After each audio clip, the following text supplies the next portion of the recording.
各位交易伙伴，你们有没有过这样的经验？在电脑前，眼睁睁看着黄金价格在短短几秒内暴升或暴跌，但却完全不知道是什么力量在驱动，甚至因为这突如其来的剧烈波动而被扫出场。事实上，这些影响市场的核心波动都源于一个清晰的宏观指挥棒。如果你想彻底告别盲目猜测，看懂主导趋势的真正市场信号，那么今天这支影片将为你揭开那些操控金价背后最关键的数据秘密。大家好，我是阿冷，欢迎收看我们全新的系列节目《阿冷的黄金笔记》。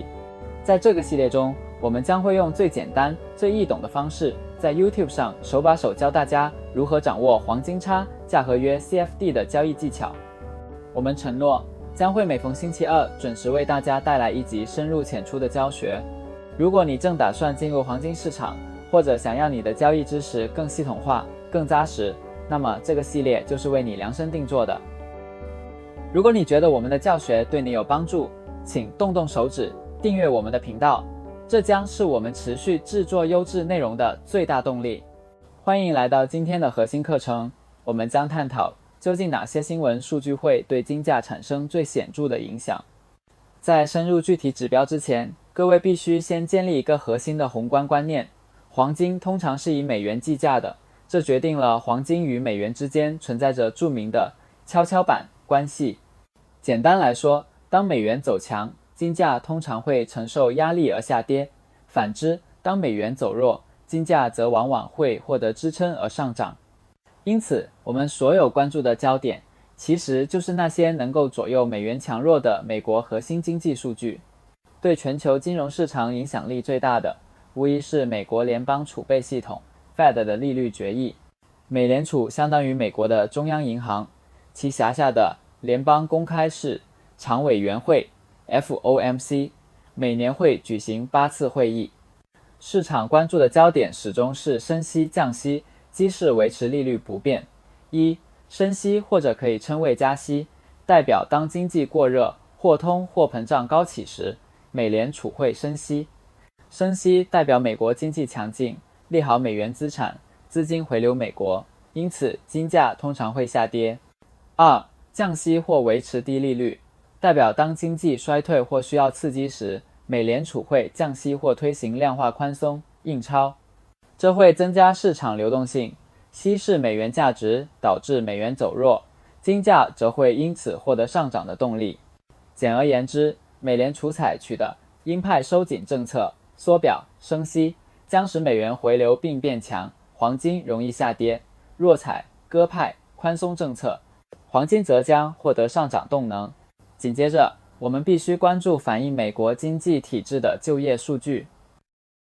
这里有2个重磅指标，通常在每个月的第1个星期五公布非农业就业人数 NFP， 这是市场波动的制造机，反映了短期的就业动能。如果新增职位数量远超市场预期，例如预期30万，结果80万，则代表企业需求旺盛，经济非常强劲，美元汇顺兼飙升，黄金则可能遭遇急剧下跌。另外，失业率也会造市场波动。失业率是反映长期就业趋势的核心指标，失业率越低，代表经济体制越健康，利好美元，自然对黄金形成压力。反之，失业率高，则利好黄金。此外，每周4公布的初请失业金人数和续请失业金人数也是具有参考价值的领先指标，能让我们更及时地追踪劳动市场的变化。接下来是与我们日常生活息息相关的物价数据，它们直接影响着金价走势。生产者物价指数 PPI， 这是制造商的生产成本，可视为通胀的先行指标。另外，消费者物价指数 CPI， 这是最直接、最受关注的通胀数据。这里有一个微妙的逻辑，需要大家精准把握。一般情况下，温和的 CPI 数据代表经济健康，利好美元，金价会下跌。在极端情况下，恶性通胀如果 CPI 高得超出预期，例如2022年的状况，市场会强烈担忧现金贬值，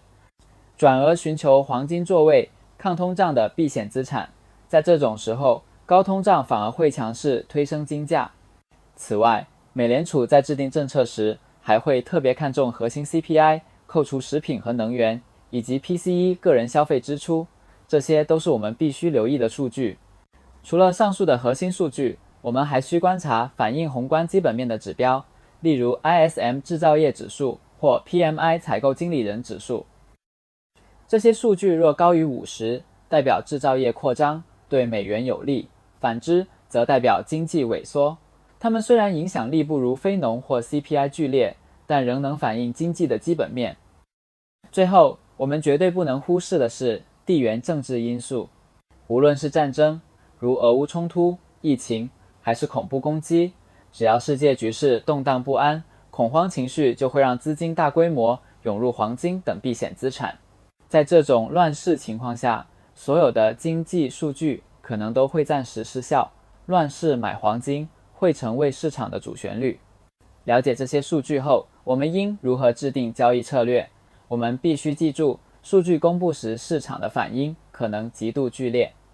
作为成熟的投资者，我们不必去赌数据的结果，而是要观察数据公布后市场的真实反应和动能。大原则是，如果数据优于预期，就利好美元，等于利空黄金；但如果数据差于预期，就利空美元，也代表利好黄金。对于我的操作建议，在操作非农、NFP 或 CPI 这种大数据行情时，务必采用清仓策略，例如1/3或更小的仓位，并严格设定止损 Stop Loss。 投资不是赌博，我们不能重仓去搏那一瞬间的波动。我们建议利用挂单如 Buy Stop、Sell Stop 来捕捉突破行情，一旦趋势确认后顺势进场，并在获利后及时离场。最后，投资是一条需要持续学习的道路，无论你是参考专业的宏观分析，我是利用 MT4 平台进行技术操作，建立正确的交易观念和纪律，始终是成功的基石。希望今天的内容能帮助大家在面对新闻数据时不再迷茫，而是能冷静且理性地判断市场方向。看懂了非农 CPI 和利率决议，你就拥有了判断黄金大趋势的宏观视野。但交易是一门讲究精细的艺术，有了宏观方向，我们还需要最关键的环节，精确的资金管理。如果你觉得今天的内容对你有帮助，请帮我按个赞，这对我来说是极大的鼓励。也欢迎在下方留言告诉我，你认为哪一个经济数据对你的交易影响最大。更重要的是，记得订阅我的频道，我会持续为大家拆解更多高胜率的实战技巧。